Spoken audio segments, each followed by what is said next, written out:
Hello and welcome to the Broadcast Newswrap, your shorthand guide to the week's TV news stories brought to you by the Broadcast editorial team. I'm broadcast reporter Desiree, and this week, as the television industry continues to reckon with its record on diversity, we take a look at the latest developments, from broadcasters' pledges to the brave steps taken by talent in sharing their experiences of racism. Also, my exclusive interview with broadcaster and author Afua Hirsch and Milk and Honey managing director Lucy Pilkington. I speak to the pair about their newly unveiled production partnership and the state of the industry diversity. All that, plus what we've been watching on this week's Broadcast Newswrap. Welcome back to the Broadcast Newswrap. Since we've last spoken, Lime Pictures has launched a racism probe. Sky has launched a racial injustice fund. The Blackface Debate has raged once again. Misha B, a former X Factor contestant, has accused the program for stoking racial tensions. Channel 4 has committed to a number of initiatives to improve its record on anti-racism. I am joined today by senior reporter Max Goldbart. Hello, how have you been? Yeah, good, thanks. Good, thanks. We've had a week off, and it's good to be back on the pod. What have you been up to since in the last week? Have you been bereft? Have you felt podless? Sad?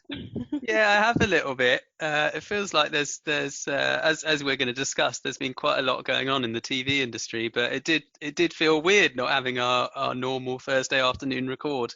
Yes. But hopefully our adoring listeners got to listen back to our 7 available episodes. So, diversity. The industry has really kind of grabbed onto this. Obviously in the wake of Black Lives Matter, there has been, a lot of pressure on channels to make right some of the injustices that have been going on. And one massive part of that has been accusations coming out about certain productions and the treatment of talent on set. I think, how do you think that they've responded? For example, with Lime Pictures, launching a racism probe in the wake of Rachel Adedeji's accusations. Do you think channels and indies have been muscular enough in their responses? Yes, it's a difficult one, isn't it? For Lion Pictures and the Hollyoaks stuff, that all came as a response to Lime calling for some of its black cast members to take part in a podcast about racism specifically.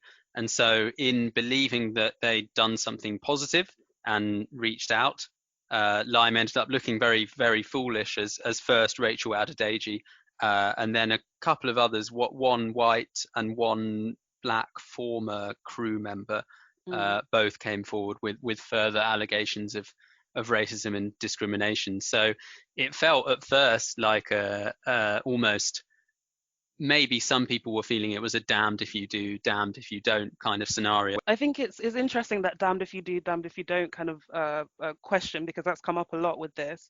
And I think if you're making those steps, then you should surely understand that the criticisms that come from it can only be positive. So if you feel like, if is a situation where people are, the accusations are coming out, you just have to kind of roll with it, because that's something that has already happened and has actually damaged these people's self-esteem or careers. So I think, yeah, it's just is what it is in the age-old adage. And I think channels should be more open to those sorts of criticisms, because it's like you can't control how someone feels about how you made them feel, if that makes sense. So I agree with you, and I think again in the case of Lyme and in the case of these complaints, it does really, I think it really worries you to think that it takes something that seems slightly arbitrary, like a podcast about racism, to force a few people to come out, and you just think to yourself, how many of these experiences have Black and minority ethnic people had over the past decade?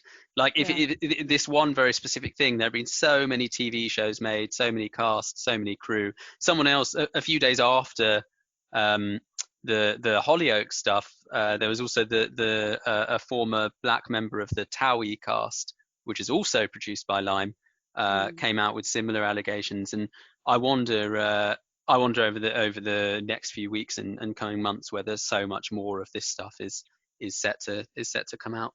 Yeah, I mean, we can, in a way, we can only hope in that, when we have these discussions of diversity, I think it's, you obviously have people of prominence, kind of execs and, you know, big name talent, but it's the experience of people that are, more rank and file, more kind of in production that often don't get a hearing. And I think it'll be really interesting to hear more about what they experience and how whoever the broadcaster or indie was, how they're going to address those issues, because it's all good and well, um, committing to X, Y, and Z, but like if you're not, if people on the ground are experiencing racism, then that's kind of a bigger issue in the way, because Yeah. that affects the pipeline more intimately, I think. So yeah, it will be really interesting to see what comes out, and hopefully they're supported and treated nicely. More recently, we've had a former X Factor contestant, Misha B, came forward with some accusations from something that took place almost 10 years ago. I think it was the Mm. 2011 edition. What did you think of that? I think it's incredibly, brave, because a lot of the racism that takes place isn't, as hopefully a lot of people who are listening know, isn't overt, or like the things that you see in movies. Like often it's more insidious, and accusing black women of being too overly confident, and also of being a bully. That's something that crops up a lot in Mm. the lives of black women. I think it was incredibly brave for her to come forward. Obviously, I think Talisa has responded as well, kind of sort of doubling down, but also admitting that she should have been more emotionally intelligent. So, She um, managed to do both of those things at the same time in yeah, one sentence, I think. yeah, yeah. She was saying something, but her face was also like, "I'm sorry that you feel that way," kind of Yeah, thing. yeah. So I think it was really interesting. I think it will. Hopefully, we can have more of a discussion about the way that Black contestants on reality shows are treated more generally, which I think has been an issue that has cropped up again and again. And yeah, again, like ITV hasn't responded directly, but hopefully there's a little bit more kind of thought put into that particular area, because I think it can be a little bit unwieldy. And with Love Island, for example, and the Black contestants that have been on that, Mm, there has been some mention of some unfair treatment or portrayal. So I mm. think it'll be. But so it was 2011. Do you think, in terms of this form of microaggression, Mm. do you think that's something that has lessened or sort of improved over the past 10 years, or Um, no? I think the way that black women are treated in the media and in reality TV shows, like it's continued on, and hopefully people will be more aware of that particular form of racism going forward. Yeah, I think it's really interesting. Another thing that's really interesting is that looking back, how sort of egregious it is. She was 19. Like I don't know. Yeah. It really got to me, because I don't know. A lot of black women can watch that and see that it rings true. It Mm. rings so true. So no, it hasn't lessened, and uh, hopefully there's some movement on it from the relevant broadcasters. Yeah, it's the sort of thing, and we're going to come on to this and talk a Mm, little bit about Channel 4, but it's the sort of thing that if production companies and broadcasters are going to improve in this sort of respect, it builds into being anti-racist as opposed to just avoiding being racist, if you yeah, follow me. yeah, Really, yeah, really listening to stuff like this and trying to improve going forwards. I thought she yeah. raised an excellent point. Another thing that's come out in the time that we've been off, is the blackface debate. Obviously, there was the removal of Little Britain from iPlayer, Mm. and Channel 4 has committed to reviewing their archive as well. Um, do you think all channels should be doing the same? Should they all be auditing their back catalogs for racism and blackface? Yeah, it's a really difficult one, isn't it? I certainly think, if there's been any past show where blackface has been used, we would now very much accept that that is something that is unacceptable. And I would, yeah, if I ran a channel, then that's something that I would be looking back for. My overarching feeling with the blackface debate is that it's just a little bit of a mask for some much bigger debates that we need to be having. And it's really, the moment I saw the Little Britain story developing and breaking, I knew it was going to dominate the debate and the news around the debate for days, because it's about a really popular old comedy. It's a sort of easy debate to have, and there are much more difficult debates surrounding it. And I last week I interviewed David Olusoga, of A House Through Time fame, and he'd been spending all week basically making media appearances talking about the statues debate. And I don't think they're quite the same, but I would equate the statues debate with the blackface debate, in that it's just much easier to have, it's easier to be polarized about, and it doesn't really get to the heart of what we want to be talking about. So I welcome some of the moves that the broadcasters have made. I think the 40 Towers episode, just sort of leave it alone. That was from a really long time ago, and it's a bit silly. And I know John Cleese comes across very badly on Twitter. But I thought, it got taken off and then reinstated, and I don't know why we're having that sort of debate around an old episode of 40 Towers. Yeah. Moving on to Channel 4, so they made anti-racism pledge, or several pledges. I think it was a couple days ago. Was it last week? What did you think of it? I think it was comprehensive in a way. There were a lot of tenets to it. When you were having a read through, what were your thoughts on what they were promising? I thought I'm really impressed, to be honest. Because there is stuff for the short term, there's stuff for the near future, and there's also the kind of stuff that me and you have been talking about sort of structural and cultural change that will avoid the sorts of issues that happened with Misha B, for example. I'm particularly impressed by the pledge to double the number of BAME-led indies that Channel 4 commissions. It's aiming to do that in the next 3 years. So I think that would, hopefully by the time it was in 2023, it would be up at around 16 or so BAME-led indies, which unfortunately doesn't sound like a huge number. But that is a really positive, active way of having BAME voices contributing to Channel 4's output. Even small things like making sure that the content that they're putting out accurately reflects what it's like to be black or brown in Britain. I think those things are really important, because often you can see shows that, I don't know, is a little bit of a pastiche, or is a bit, but actually committing to something that could be said to be a little bit more, a little bit more intangible, like actually saying that we want to properly reflect people's lives. And so the BAME-led the commitment to BAME-led indies is also really powerful. When I was speaking to Afua Hirsch, she was talking about the ability to control your own narrative, and I thought that was really powerful, because she was like, if we had controlled our own narrative in the first place, a lot of what has happened wouldn't have happened.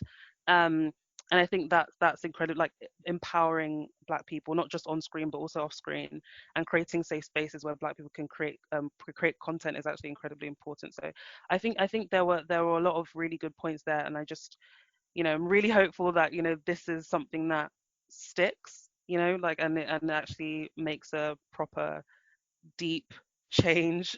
Earlier this week, I spoke down to columnist and broadcaster Afua Hirsch and Lucy Pilkington of Milk and Honey to speak a little bit about their new venture and indie. Here is a little bit of that conversation. I guess with your new partnership, I guess my first question would be, how did you meet, and how did these kind of creative conversations between the both of you begin? It's going to sound really sort of really romantic, but it's like, I feel like I've always known Aqua, maybe because I've known her through her work before we actually met.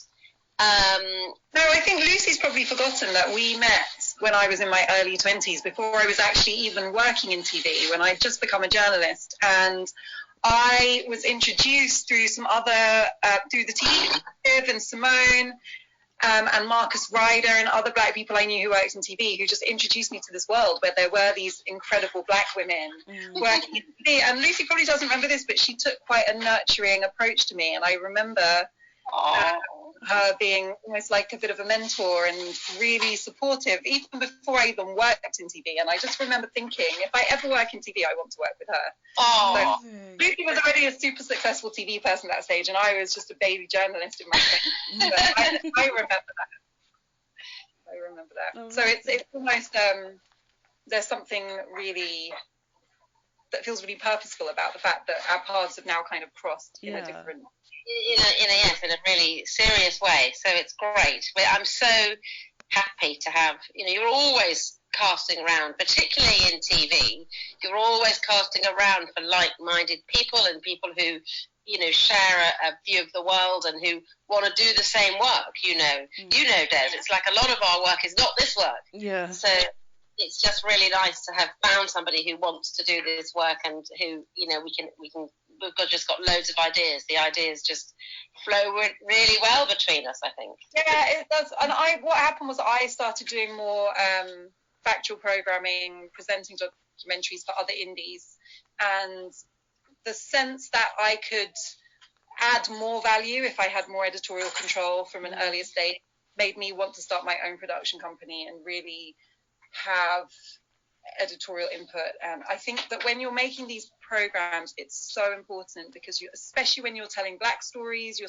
telling stories about empire, about histories that people have not been made familiar with. And as we know, we work in an industry that is not representative, that doesn't have people from similar backgrounds in positions of power, and it's all too easy for well-intended projects to start replicating some of the problems that have always historically plagued the way we portray stories about black people, about Africa, about the diaspora. So there was both a practical reason why I wanted to have more editorial control, but also an ideological one where I feel that it's really important that we control our own narrative. And if we didn't have our own stories, historically, we wouldn't be in the position that we're in now.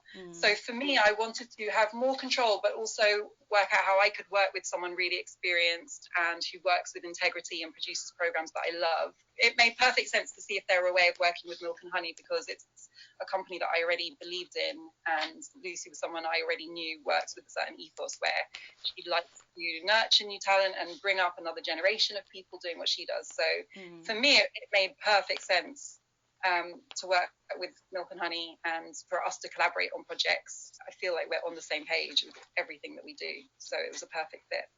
Yeah, and as you said before, you've been doing more and more factual programming, but I wanted to kind of get your sense on diversity in the industry. Obviously, right now we're having conversations about how we platform and value black voices.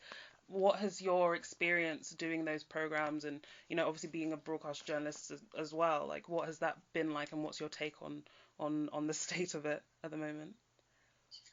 Well, I'm really fortunate that I've been in a position to only work on projects I want to work on. And I realise that's a real privilege. And that's one reason that I work with broadcasters, because I think people I'm self-employed and I have multiple things that I do. I'm a professor of journalism, I'm a writer. So I've not been dependent on broadcast projects for my income, which has allowed me to be more selective. But I know that a lot of people who aren't in that position often have to work on things that have elements they're really uncomfortable with. And that's one reason that I also work to pressure and advocate for change in the industry. But even working on projects with like-minded people or people who I feel share my kind of values, this is just an industry that has historically and consistently failed to really embrace diversity and has not been comfortable with the language of blackness or anti-racism, but has always chosen a kind of softer path that can often lead to tokenism.